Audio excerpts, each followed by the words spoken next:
You think you deserve that money? That trust fund belongs to Tiffany now. She's better than you'll ever be. The words from my stepmother's phone call pierced through me like daggers. I gripped my hotel room desk, trying to steady my racing heart.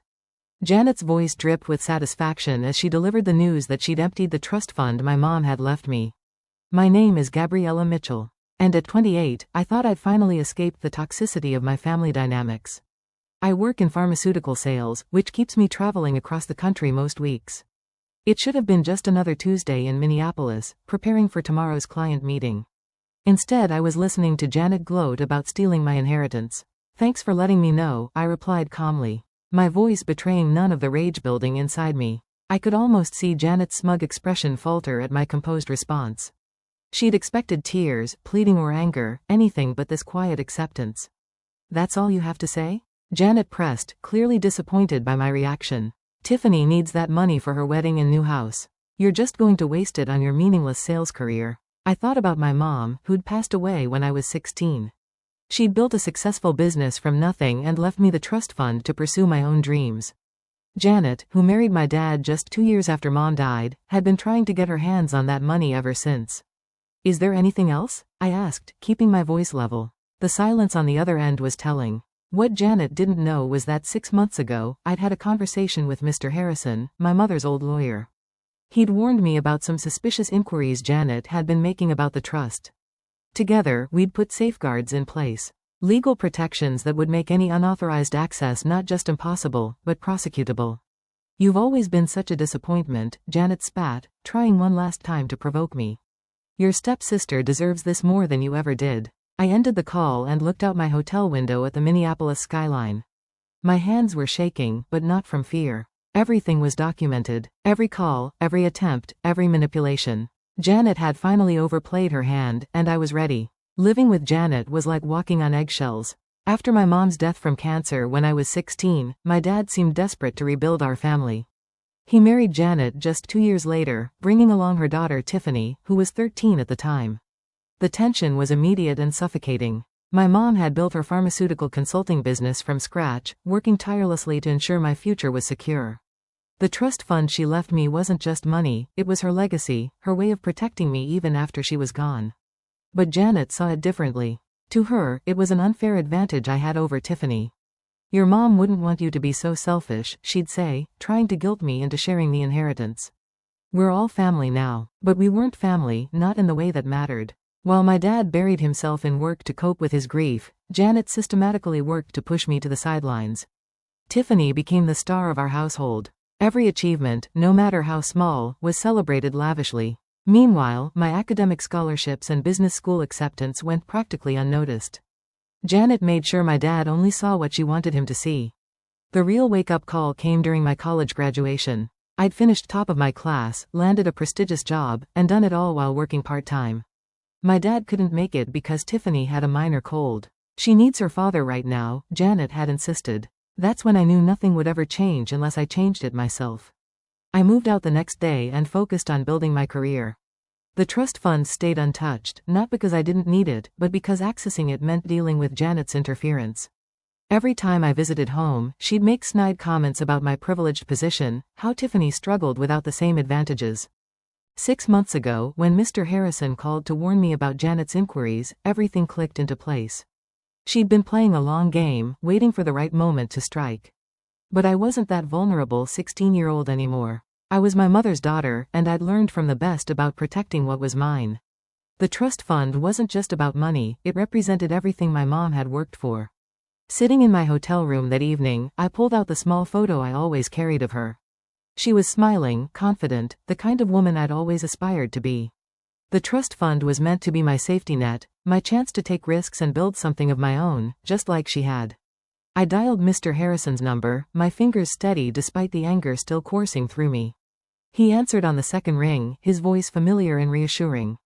Janet finally made her move, I said, cutting straight to the point. She claimed she's transferred everything to Tiffany.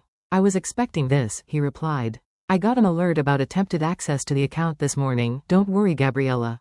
The additional security measures we put in place worked exactly as planned. Every attempt was logged and documented. I let out a breath I hadn't realized I was holding. So, nothing's actually been transferred? Not a penny, he confirmed. But we've got her dead to rights on attempted fraud. The documentation is bulletproof. Would you like me to proceed with the next steps? I thought about all the years of manipulation, the snide comments, the way Janet had slowly poisoned my relationship with my dad. She'd been so confident in her plan, so sure of her control over the situation, that she hadn't even considered I might be 2 steps ahead. Yes, I said firmly. It's time to end this.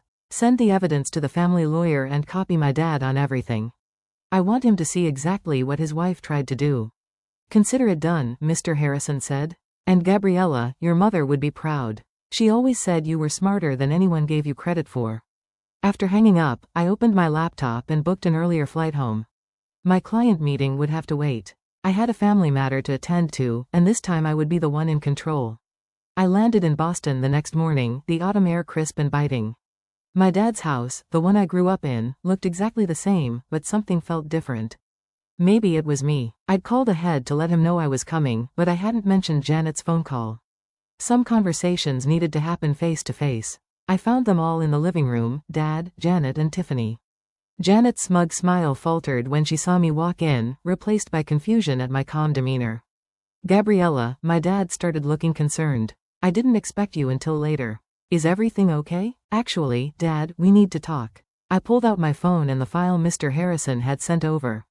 Yesterday Janet called to tell me she'd emptied my trust fund and given everything to Tiffany. I thought you should see exactly what happened. Janet's face went pale. I was just trying to help Tiffany.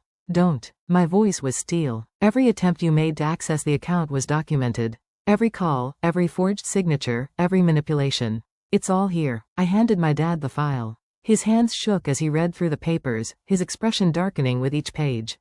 Janet, what did you do? His voice was barely a whisper. She's lying. Tiffany jumped in, her face red. She's always been jealous of me. I pulled out another document, the complete trust fund statement.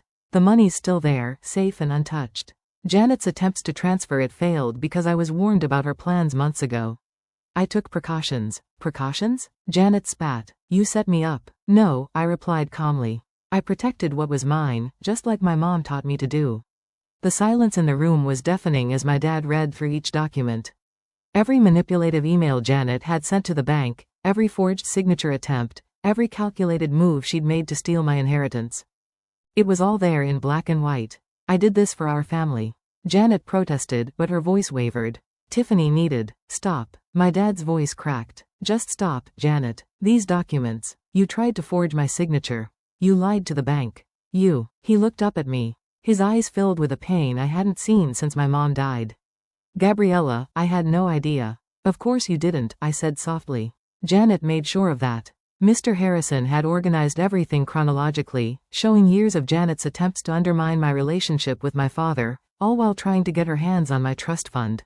The latest documents showed her failed attempt to transfer the money, along with her subsequent angry calls to the bank. This is ridiculous. Tiffany jumped up, her face red. Mom was just trying to make things fair. Gabriella's always had everything handed to her. I turned to my stepsister, feeling a mix of pity and frustration. Handed to me? I worked through college, built my career from scratch, and never touched that trust fund. Mom left it to me because she wanted me to have options, just like she did. But Janet couldn't stand that, could she? Janet's composure finally cracked. You ungrateful little. I've already filed charges, I cut her off. The bank has all the evidence of attempted fraud. Mr. Harrison is handling everything. I turned to my dad. I'm sorry you had to find out this way, but you needed to know the truth. The weight of 12 years of manipulation hung in the air. My dad looked at Janet like he was seeing her for the first time, and not in a good way.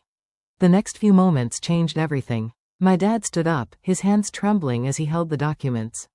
Janet, I want you out of this house, tonight.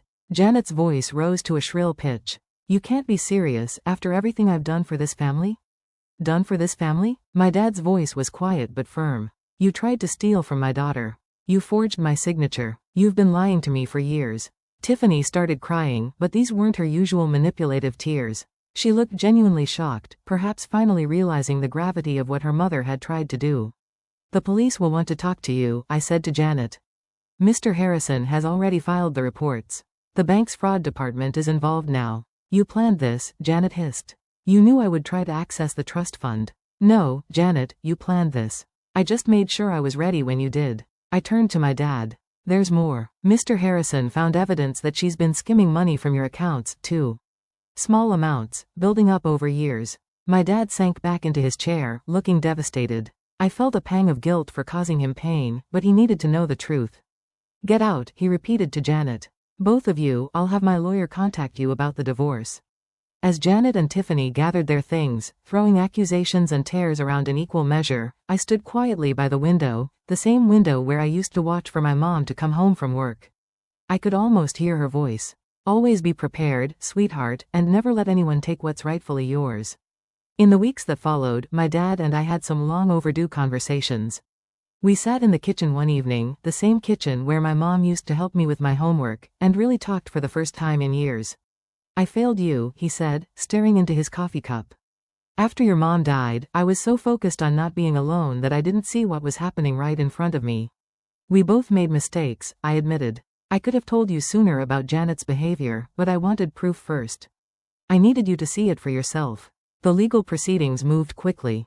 Janet faced charges of attempted fraud and financial exploitation. She tried to paint herself as a victim, claiming she was only trying to equalize things between me and Tiffany, but the evidence was overwhelming. The bank's documentation showed years of calculated attempts to access my trust fund. Tiffany reached out to me via email, claiming she hadn't known about her mother's plans. I wasn't sure I believed her, but I understood she was struggling with her own revelations about her mother's true nature. I'm sorry, she wrote. I always thought you had everything handed to you. Mom made it seem like you were the privileged one, but now I see she was just jealous of what your mom built for you. Mr. Harrison helped me set up my own business consulting firm, something I'd always dreamed of but had been too cautious to pursue. The trust fund my mom left me became the seed money for my new venture, just as she'd intended. Your mother would be proud, Mr. Harrison told me during one of our meetings. She always said you had her business sense and your father's heart. She knew you'd do great things when you were ready.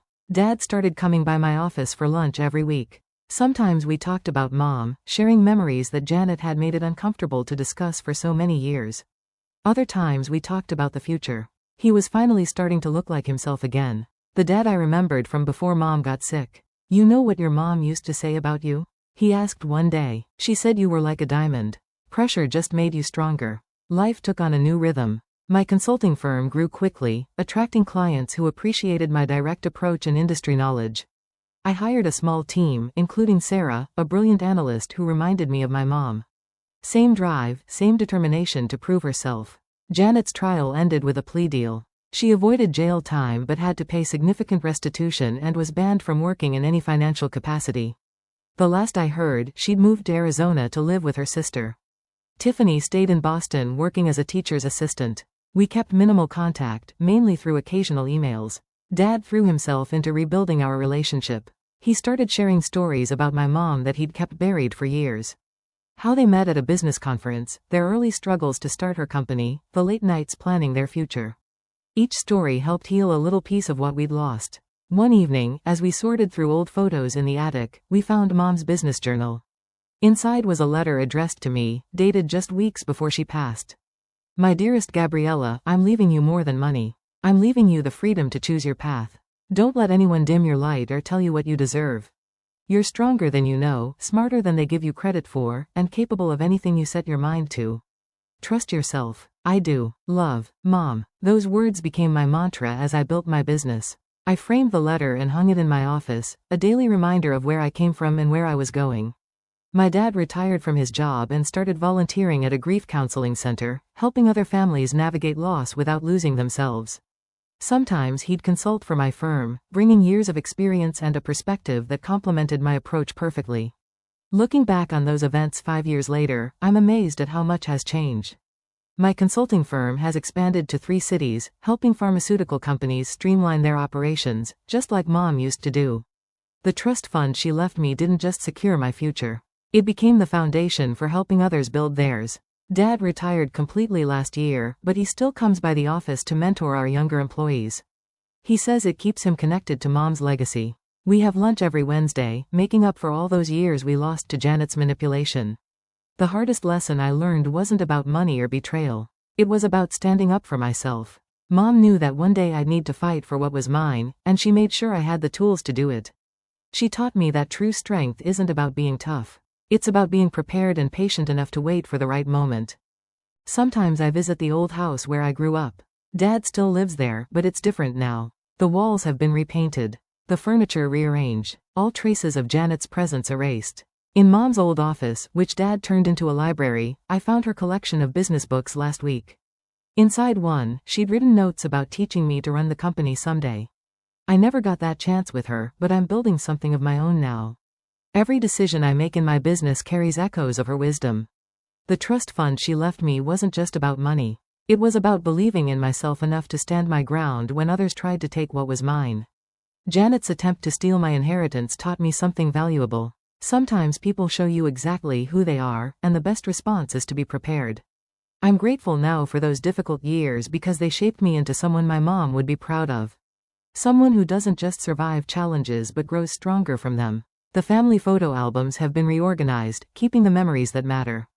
On my desk at work sits my favorite picture, Mom and me at her office, both of us laughing about something long forgotten. It reminds me daily that while some people try to tear you down, others build you up in ways that last a lifetime. On the anniversary of my mother's passing, my father and I visited her grave together. We brought fresh flowers from her favorite garden, a tradition we had started that year. Standing there, I shared with him the letter I'd found in her journal. He read it silently, his hands trembling slightly as he held the worn paper. "She was always thinking ahead," he said softly, his voice thick with emotion. "Even when she was fighting for her own life, she was fighting for yours too." In that moment I realized that every step I had taken to protect her legacy, every choice to stand firm, every decision to build something meaningful, was her final gift to me. "She would be so proud of you," Dad said, placing a hand on my shoulder. "And I couldn't be prouder to call you my daughter." Together we stood in quiet reflection, knowing that while some wounds never fully heal, love and resilience have the power to transform even the deepest scars into strength.